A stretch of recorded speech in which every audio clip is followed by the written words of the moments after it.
It's only entertainment. Welcome back to the Talking Hedge. I'm Josh Kincaid, capital markets analyst and host of your Cannabis Business podcast. I mentioned you want to get your sleep for after parties. It's funny how many people do look at after parties. Looking at Dr. David Kunick of UCS Advisors, where he had a survey that after parties were 69% of the reason people attended MJ Biz Con, or at least that's their favorite part. That's kind of crazy to me, but that's why they're also charging $150 to go to these parties, which is insane. I would never do that. But nobody said that they were going for the workshop sessions. I haven't listened to anybody in years, and I will never pay to go listen to anybody. I actually had a free pass as media and never listen to anybody because I just don't value what they have to say. I went to go look at new products. I want to see what, pre-roll machines, what new consumer technology is coming out.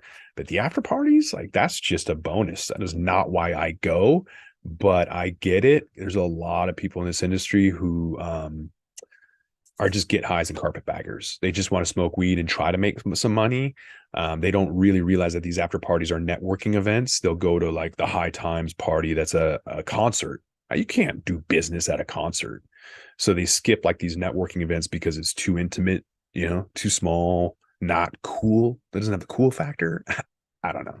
Then you have parties like this Grasslands party that didn't allow cannabis. I didn't know. I walked in there. I started smoking this 3.5 gram fatty blunt, and everyone started staring at me like I was crazy. And I was just looking around why is everybody staring at me? Are you not supposed to smoke? And I look around and nobody's smoking. Everybody's drinking. And I was like, you know what? I'd rather get kicked out of here and do my thing than to sit around. I wasn't drinking, but I did run into some great people.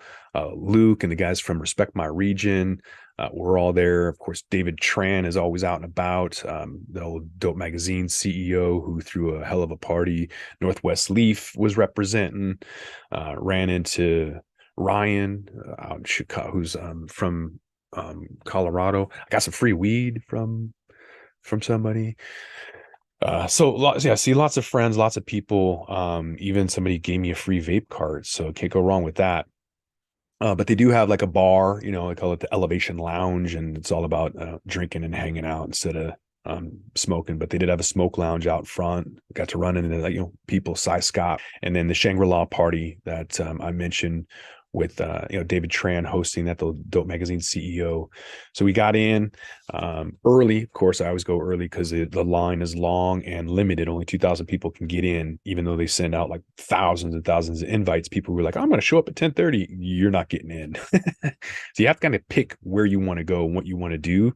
Because within an hour and a half, this place was packed. Shoulder to shoulder, you couldn't do anything, go anywhere, nothing. So they needed more heat lamps too, because it was freezing in there. Big bar, lots of alcohol, but you could smoke. So this is a good party if you want to smoke. Ran into my guys at Roll Pros. Like I said, I brought my ounce. There it is. I grounded it up. It's kind of funny. TSA didn't care about me bringing an ounce with me, and I brought 4. They probably thought they were cigars, 4 3.5 gram blunts. But on the way back, I had a bunch of these pre-rolls with me, and TSA is like, "Oh, look at this guy!" They're making a big deal about it. Whatever. I'm like, "Can we just get on with this?"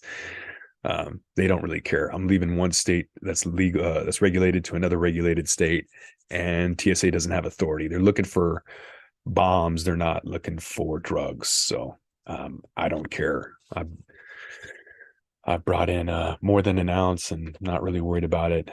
So I just do my thing. But this machine was awesome. They had it on site. People could roll their own, and it was a lot of success. There's handing them out to people and smoking them, whatever, is great times. Got to meet Kyle Turley, ex-NFL player, and run into old folks that I haven't seen in a while. With that, we're going to roll this one up. I'm Josh Kincaid. This is The Talking Hedge. Don't forget to like, share, and subscribe, or don't, and I'm out. Don't forget to smash that like button on your way out and check out these other videos that we've got.